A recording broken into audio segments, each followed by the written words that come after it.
lights up after night, stars above and endless. Selain kualitas yang mereka miliki, Timnas Arab Saudi juga memiliki tipe permainan yang cenderung provokatif. Jika kalian lihat laga Argentina versus Arab di Piala Dunia 2022 yang lalu, tentu masih ingat kan gimana provokatornya Timnas Arab? Ya, jadi itu adalah salah satu karakter mereka yang sebenarnya sudah diketahui oleh pelatih Timnas Shin Tae-yong. Untuk itu, strategi pun sudah disiapkan. Tidak hanya mengantisipasi strategi dari Roberto Mancini, tapi juga mengantisipasi provokasi lawan. So, inilah ulasan selengkapnya. Waiting far ahead, where our hearts are gently led. Palms sway with the desert breeze. Time stops in moments like these. Life's a journey we'll pursue. With my heart I follow you.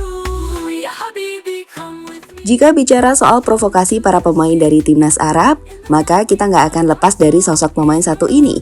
Dia adalah Ali Al-Boulaye. Pemain senior Timnas Arab yang saat ini bermain sebagai defender untuk tim Al-Hilal itu merupakan sosok pemain yang hobi betul memancing emosi lawan. Kalau bicara korban tentu udah nggak kehitung. Bahkan tak sedikit para pemain bintang dunia yang jadi korban aksi provokasi Ali Al-Boulaye. Sebut saja Lewandowski, Hakim Ziyech, hingga Son Heung-min. Di mana saat itu di laga kontra Arab, Al-Boulaye nampak menjahili Son dengan aksi yang tak terpuji. Kemudian ada godnya sepak bola, Messi. Jadi dalam laga Arab Saudi versus Argentina, Ali Al-Boulaye sempat memancing emosi Lionel Messi. Hanya saja Messi nggak terpengaruh sama sekali ketika rekan-rekan Messi lah yang nampak marah pada pemain tersebut. Berbeda dengan Messi, aksi provokasi Al-Boulaye ke Ronaldo sempat membuat Ronaldo terpancing. Di mana dalam pertandingan semifinal Piala Super Arab Saudi, di menit-menit akhir babak kedua, Al-Boulaye membuat Cristiano Ronaldo di kartu merah. Setelah provokasinya di tepi lapangan, membuat CR7 emosi dan bereaksi, hingga membuat Ronaldo di kartu merah wasit. Tales to me, in the wind our love is free. Feel the sand beneath our toes. Ancient secrets every knows. Rhythms of the out we hear. Hand in hand we have no fear. Ya Habibi, come with me. Cross the dunes to the sea. In the night we find our song. In your arms I belong. Golden sun begins to rise. Love reflected in your eyes. Oasis waiting far ahead. Where our hearts are gently led. Memahami dengan sangat baik bahwa Timnas Arab Saudi memiliki pemain dan gaya main yang cenderung provokatif, seperti Ali Al-Boulaye. Pelatih Timnas Indonesia Coach Shin Tae-yong sejatinya sudah mewaspadai hal tersebut. Dilansir dari Score ID, pelatih Timnas Indonesia itu menjelaskan, jika tak masalah untuk menghadapi pemain seperti itu yang bermain keras dan provokatif seperti Ali Al-Boulaye. Ia pun yakin hal itu akan terus dilakukan. Karena menurutnya pemain seperti itu akan tetap bermain seperti itu karena ya sudah terbiasa. Dan menariknya, ia mengaku sudah mengantisipasinya, termasuk siap memanfaatkan aksi-aksi provokatif dan keras mereka, guna memberikan keuntungan di Timnas Indonesia. Hal-hal seperti itu tidak akan menjadi masalah bagi kita. Pemain yang biasa kasar di permainan ya akan seperti itu terus, tidak akan berubah. Sebaliknya, kami harus antisipasi itu dengan baik, mulai dari saya sendiri, juga pemain. Kita akan manfaatkan kekerasan lawan tersebut, ungkap Shin Tae-yong, sumber Score.id. Golden sun begins to rise. Love reflected in your eyes.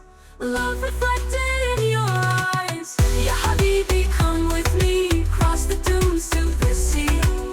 In the night we find our song. In your arms I belong. Umroh menenangkan hati dan kesabaran.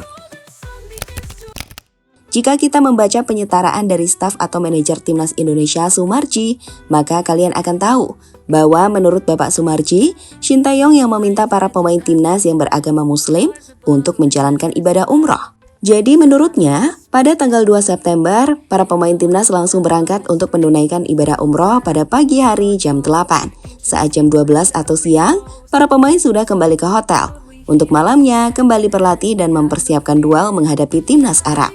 Meski nampak sederhana, namun ini dapat disebut strategi. Seperti kita tahu, dengan ibadah umroh di Tanah Suci, pemain mungkin akan merasakan kedamaian dan ketenangan batin yang lebih besar, yang dapat meningkatkan fokus dan konsentrasi saat bertanding. Selain itu, ibadah umroh yang dapat dikatakan sebagai perjalanan spiritual yang memperbarui tekad dan motivasi, diharapkan juga bisa membuat pemain merasa lebih termotivasi untuk memberikan yang terbaik di lapangan. Dan tentu saja bisa memberikan keyakinan diri dan memberikan kekuatan mental dalam menghadapi tekanan di pertandingan nanti.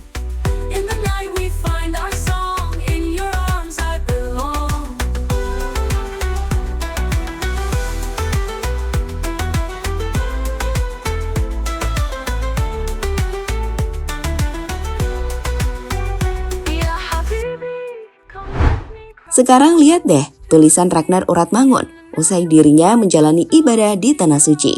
Sembari memposting fotonya di Ka'bah, Ragnar juga menuliskan sebuah pernyataan yang menyebut jika tak ada cara terbaik untuk mempersiapkan round 3 selain cara ini. Yom Ki-hoon, gak boleh mudah jatuh. Sekarang lihatlah bagaimana timnas Arab berlatih jelang laga Indonesia kontra Arab Saudi. Pasukan dari Roberto Mancini ini gak setengah-setengah dalam mempersiapkan latihan skuadnya. Dari video sesi latihan tim Saudi, nampak para pemain menggunakan salah satu teknologi yang disebut sebagai masker hipoksia atau masker latihan. Bagi yang belum tahu, manfaat dari masker tersebut adalah meningkatkan kekuatan paru-paru pemain selama di pertandingan.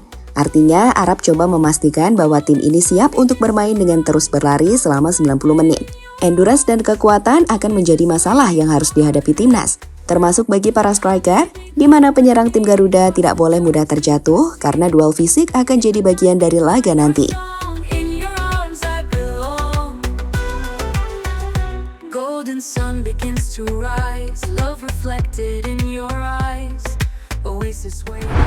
Memahami bahwa duel fisik akan jadi bagian terpenting di laga nanti, ditambah dengan provokasi pemain belakang Arab, pelatih striker timnas Yom Ki-hoon sejatinya sudah mengantisipasi hal tersebut. Sejak ia melatih para penyerang timnas, ia meminta para pemain tak mudah kehilangan bola. Ia melatih bagaimana para penyerang memanfaatkan power mereka dengan baik.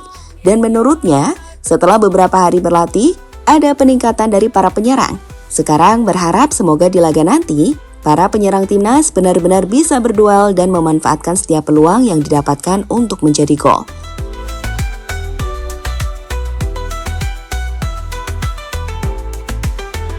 Golden sun begins to rise, love reflected in your eyes. Oasis waiting far ahead, where our hearts are gently led.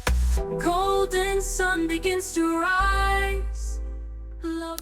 Harapan mentalitas para pemain internasional. Meski nantinya timnas akan bermain di kandang Arab, untungnya saat ini timnas dapat dikatakan gak terlalu inferior. Ketika skuad tim Garuda juga telah diisi deretan pemain yang terbiasa bermain di luar negeri. Tercatat kita memiliki total 14 pemain yang bermain di luar negeri. Lebih banyak dari pemain yang main di Liga 1 yang berjumlah 12. Tentu itu akan membantu secara mentalitas. Apalagi jika melihat sepak terjang pemain seperti Martin Paes yang sudah masuk sebagai bagian dari tim All-Star MLS beberapa waktu lalu. Atau Jay Itzes yang sudah main di Serie A, hingga Kelvin Verdong dan Tom Haye yang jadi bintang di Eredivisie. Keberadaan mereka inilah yang kami pikir membuat secara mental para pemain siap menghadapi provokasi pemain Arab nanti.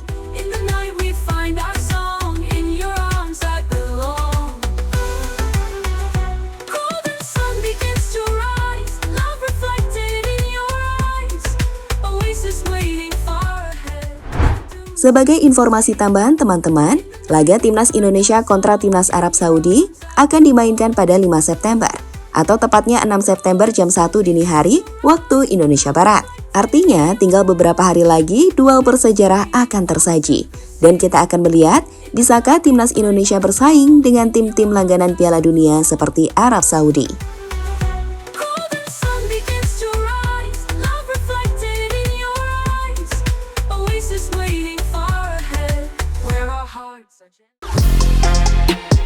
Halo, izin iklan sebentar ya guys. Jadikan ruangmu bernuansa Timnas. Temukan beragam poster dinding, sepak bola dan Timnas dengan desain menawan, kualitas premium dan harga yang tidak akan menguras kantong. Segera klik link Shopee di deskripsi video ini dan dukung Timnas dengan sepenuh hati. Mulai dari dinding rumahmu.